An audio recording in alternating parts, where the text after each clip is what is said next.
മുതിർന്ന മാധ്യമപ്രവർത്തകൻ Shri A Sajeevan telephone ലൈനിൽ ഉണ്ട്. ശ്രീ സജീവൻ, ഇവിടെ ഈ വടകര തെരഞ്ഞെടുപ്പ് പലയാവർത്തിയായി നമ്മൾ ചർച്ച ചെയ്തതാണ്. അവിടുത്തെ ആരോപണങ്ങൾ, വിദ്വേഷ പ്രചാരണങ്ങൾ ഉൾപ്പെടെ അതിലേറ്റവും പ്രധാനപ്പെട്ടത് ഈ കാഫിർ എന്ന പരാമർശവും അതുമായി ബന്ധപ്പെട്ട പ്രചാരണവും ആയിരുന്നു. അത് ബോധപൂർവം സൃഷ്ടിക്കപ്പെട്ടതാണ്.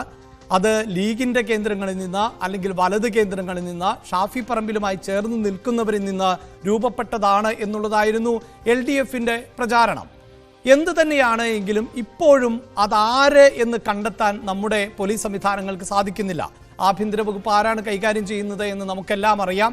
അപ്പോൾ PMA സലാം പറയുന്നത് എന്തുകൊണ്ട് ഇത്തരത്തിലുള്ള പ്രചാരണം നടത്തിയവരെ, അത് സൃഷ്ടിച്ചവരെ പിടികൂടുന്നില്ല? അത് പിടികൂടപ്പെടാത്തത് ഇത് ഇടത് കേന്ദ്രങ്ങളിൽ നിന്ന് സൃഷ്ടിക്കപ്പെട്ടതുകൊണ്ടാണ് എന്ന് പറഞ്ഞാൽ അതിനെ തള്ളിക്കളയാൻ സാധിക്കുമോ?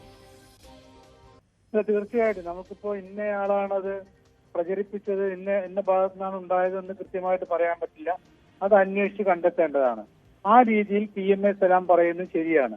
പക്ഷെ ഒരു കാര്യം, PMA സലാം പോലും അങ്ങനെ പറയുമ്പോൾ സമ്മതിക്കുന്നത് ഈ തരത്തിലൊരു പ്രചരണം ഉണ്ടായി എന്നാണ്. ഞാൻ വടകര മണ്ഡലം പലപ്പോഴും സന്ദർശിച്ച ആളാണ്. ഈ തെരഞ്ഞെടുപ്പിന് മുൻപേയുള്ള ഘട്ടങ്ങളിലൊക്കെ ആ ഒരു തരത്തിലുള്ള പ്രചരണം ഉണ്ടായി എന്നുള്ള കാര്യത്തിൽ സംശയമില്ല. അല്ല, പക്ഷേ ശ്രീ സജീവൻ, അതിപ്പോൾ PMA സലാമിന് എതിർക്കാൻ പറ്റുമോ? കാരണം കേരളത്തിലെ മാധ്യമങ്ങൾ വളരെ കൃത്യമായി ഇക്കാര്യം റിപ്പോർട്ട് ചെയ്തതാണ്. ഒട്ടേറെ വാട്സപ്പ് ഗ്രൂപ്പുകളിൽ ഇത്തരത്തിലുള്ള പ്രചാരണം നടന്നതാണ്. അപ്പോൾ അത് നടന്നിട്ടില്ല എന്ന് പറയുക അത് പ്രാക്ടിക്കൽ അല്ലല്ലോ. അല്ല, അത് പ്രാക്ടിക്കൽ അല്ല. നടന്നിട്ടുണ്ട് എന്നുള്ള കാര്യം അദ്ദേഹം സമ്മതിക്കുന്നതോടുകൂടി ഇതിന്റെ അങ്ങനെ സംഭവിച്ചാൽ അതിന്റെ നേട്ടം ആർക്കാണ് എന്നുള്ളതാണ് നമ്മൾ നോക്കേണ്ടത്. ഇപ്പോ PMA സലാം പറയുന്നത് പോലെ BJPയും CPM ചേർന്നാണ് ഇത്തരത്തിലൊരു നീക്കം നടത്തിയതെങ്കിൽ അത് സത്യത്തിൽ വിജയിക്കുകയാണ്. അത് LDFന് അനുകൂലമായിട്ടോ അല്ലെങ്കിൽ BJPക്ക് അനുകൂലമായിട്ടോ ഉണ്ടാവുമ്പോഴാണല്ലോ നേട്ടം. അതിന് അവർ തയ്യാറാവുക, അല്ലെങ്കിൽ അത് അതിന്റെ ഒരു ഗുണഫലം അവർക്ക് കിട്ടണമല്ലോ. പക്ഷേ വടകരയുടെ ചരിത്രത്തിൽ അങ്ങനെയൊന്നും ഉണ്ടായിട്ടില്ല. വടകരയിൽ നമ്മൾ കണ്ടതാണ് നേരത്തെ ഉണ്ണികൃഷ്ണനെതിരെ കോലീബി സഖ്യം പരസ്യമായിട്ട്, ഞാനൊക്കെ അക്കാലത്ത് റിപ്പോർട്ടിങ്ങിൽ ഉണ്ടായിരുന്ന ആളാണ്, കൃത്യമായി നടന്നിട്ട് പക്ഷെ അവിടെ വിജയിക്കാൻ പറ്റിയില്ല. അപ്പം BJPയും ആയിട്ട് തള്ളിക്കളയുന്ന ഒരു അനുഭവം അവിടെയുണ്ട്. രണ്ടാമത്തെ ഒരു കാര്യം, അവിടെ മുസ്ലിം വോട്ടുകളുടെ കൺസോൾട്ടേഷൻ ഉണ്ടാവുന്ന ഘട്ടങ്ങളിലാണ് എപ്പോഴും ആ സ്ഥാനാർത്ഥികൾ ജയിക്കുന്ന സാധ്യത ഉണ്ടായിട്ടുണ്ട്. മുല്ലപ്പള്ളി രാമചന്ദ്രൻ അവിടെ ജയിക്കുന്നത് ആ രീതിയിലാണ്. 2014 മുല്ലപ്പള്ളി രാമചന്ദ്രന് വേണ്ട വിജയം, അദ്ദേഹം ജയിച്ചിട്ടുണ്ടെങ്കിൽ പോലും 0.48 ചെറിയ ഭൂരിപക്ഷവുമായിരുന്നു ജയിച്ചത്. വളരെ നേരെ 33% ആണ് രണ്ടുപേർക്കും. വലിയ മാറ്റമില്ലാതെ കിട്ടിയുള്ളത്. അവിടെ ഷംസീറാണ് സ്ഥാനാർത്ഥി.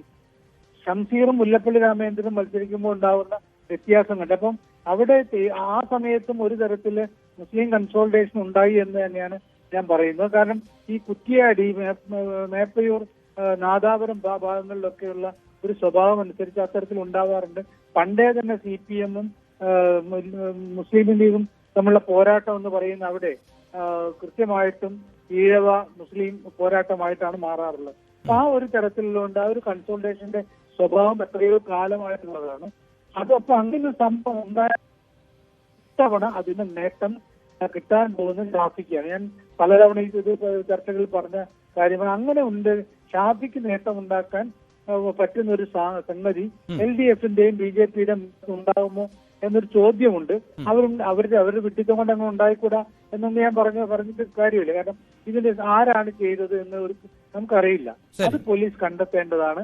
പക്ഷെ ഇതിന് ഗുണഫലം ആർക്കുണ്ടാകും എന്ന ചോദ്യത്തിന് ഇതിന് ഗുണഫലം ഒരിക്കൽ പോലും ശൈലജ ടീച്ചർക്ക് ഉണ്ടാവില്ല. കാരണം അങ്ങനത്തെ കൺസോൾട്ടേഷന്റെ ഗുണഫലം ഉണ്ടാവില്ല. ഷാഫിക്ക് അനുകൂലമായിട്ടായിരിക്കും എന്നാണ് ഞാൻ വിചാരിക്കുന്നത്. വളരെ നന്ദി ശ്രീ സജീവൻ. ഇപ്പോൾ